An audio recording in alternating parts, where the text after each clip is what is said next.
Shalom. Kesempatan kali ini kita akan membahas mengenai meneduhkan badai bagian yang kedua. Dalam hal menghadapi sakit penyakit dan wabah seperti COVID-19, bagaimana GBI sebagai gereja Pentakosta memahami kesembuhan ilahi? Salah satu butir pengakuan iman GBI berbunyi, kesembuhan ilahi tersedia dalam korban penebusan Yesus untuk semua orang yang percaya.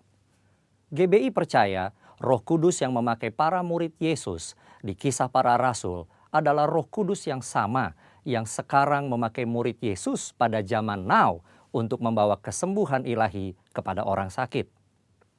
Ada beberapa penyebab mengapa seseorang tidak disembuhkan secara ilahi.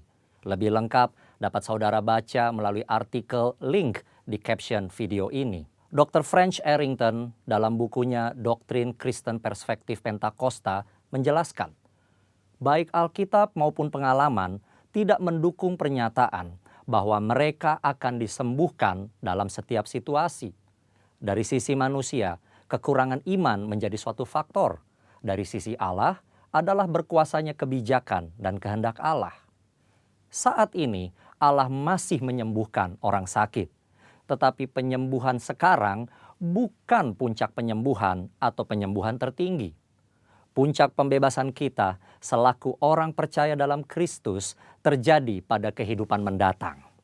Penyembuhan saat ini adalah suatu tanda dan pencicipan lebih dulu akan penebusan tubuh kita di masa depan. Penebusan kita saat ini hanya sebagian dan penyakit masih terus terjadi. Tetapi apabila Kristus datang kembali, penderitaan, penyakit, keluhan, dan kematian akan berhenti selamanya terhadap orang-orang yang telah ditebus. Bagaimana seharusnya respon orang percaya ketika kesembuhan tidak terjadi pada dirinya? Ikuti apa yang Paulus lakukan. Ia menerima bahwa duri dalam dagingnya yang dapat dikatakan sebagai penyakit dengan hati yang rela, meski Tuhan tidak memberi penjelasan atas semuanya itu. Bahkan ketika Paulus tidak dapat memahami cara kerja Tuhan, ia meresponinya dengan sebuah pengagungan. Oh, alangkah dalamnya kekayaan hikmat dan pengetahuan Allah. Sungguh tak terselidiki keputusan-keputusannya, dan sungguh tak terselami jalan-jalannya. Sebab siapakah yang mengetahui pikiran Tuhan? Atau siapakah yang pernah menjadi penasihatnya? Atau siapakah yang pernah memberikan kepadanya sehingga ia harus menggantikannya? Sebab segala sesuatu adalah dari Dia dan oleh Dia dan kepada Dia, bagi Dialah kemuliaan sampai selama-lamanya. Ketidakmengertian kita akan pikiran Allah justru membuat kita lebih dalam menyembahnya.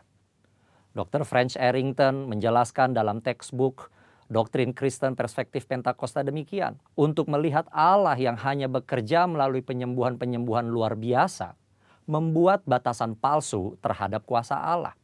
Segala sesuatu yang baik berasal dari Allah. Pengetahuan medis dan keterampilan para dokter dan perawat adalah dari tangan Allah yang beranugerah. Allah berkarya melalui sarana-sarana, baik yang alami maupun supranatural. Dia berkarya dalam menanggapi iman dan doa umatnya. Dia juga melakukan penyembuhan melalui para dokter dan perawat. Kita harus menggunakan diri kita akan sarana-sarana apapun untuk sarana-sarana penyembuhan yang telah diberikan Allah. Doa dan pengurapan minyak memiliki tempatnya sendiri, tetapi doa dan pengobatan medis tidak saling bertentangan. Keuntungan doa penyembuhan dan pengetahuan medis mengalir dari Allah yang sama. Bagi GBI, kesembuhan ilahi adalah salah satu bentuk berkat keselamatan. Keselamatan manusia, itulah yang terpenting. Inilah juga yang dilakukan oleh keluarga besar GBI Jalan Jenderal Gatot Subroto, Jakarta. Melalui Healing Movement Crusade, pemberitaan keselamatan selalu menjadi agenda utama.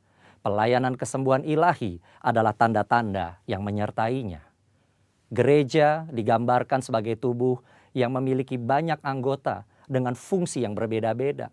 Tiap insan gereja dan hamba Tuhan diharapkan memberikan kontribusi bagi masyarakat sesuai karunia masing-masing, khususnya dalam menghadapi wabah seperti COVID-19.